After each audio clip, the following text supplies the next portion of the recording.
A boy was expelled from school for being poor, but what happened next left everyone speechless.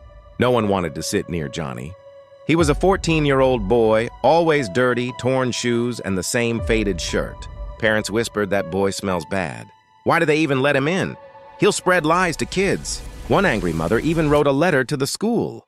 If he doesn't have the means to live decently, he shouldn't have the privilege of studying with our children. The principal called Johnny in. Do you live with your parents? Johnny lowered his head. With my little sister, she's only 5. My aunt is never home, and when she is, she just yells, sleeps, and smells of alcohol. What do you do to survive? I collect bottles. I use the money to buy bread for my sister, and I pray that she won't have to live the way I did. That's a lie, the mother snapped. Poor people always make up stories to gain sympathy. That evening, heavy rain poured down. A teacher spotted Johnny kneeling under a plastic tarp, soaking wet. "What are you doing out here?" she asked, talking to God. Johnny whispered, "I told him if he can't give me food or clothes, then at least don't let me lose my faith."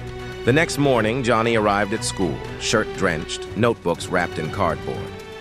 At the end of the day, he was called to the office. They handed him a letter, his expulsion notice. He didn't cry.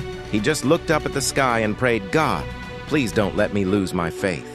"You know, I've never asked anyone for anything." One teacher broke down in tears. She called a journalist friend. The story went public, viral across social media. People were outraged that boy has more strength than most grown men. How could they throw him out? And then, something no one expected happened. The next day, an older woman walked into the school, a philanthropist. She had lost her only son years ago. After watching Johnny's story, she told the principal something unbelievable. "I want to pay for his education until he graduates, and I want him and his little sister to come live with me." Months later, she adopted them both. She gave them a home, food, love, a new school, and every night Johnny prayed with his new mom. But this time, he didn't ask for anything. He only said, "Thank you, God, because when everyone else turned their backs on me, you didn't." But the story didn't end there. Months later, the school faced a surprise inspection. Someone filed an anonymous complaint. Investigators uncovered everything. The pressure from parents, the discriminatory letters, the injustice. The principal, who was forced to sign that expulsion, was cleared of blame. But those responsible were fired. And Johnny, he now walked proudly into class every morning. No longer the poor boy everyone ignored, but the living proof that faith, courage, and compassion can rewrite a destiny. No child should be judged by poverty. Faith, kindness, and compassion can turn pain into a miracle.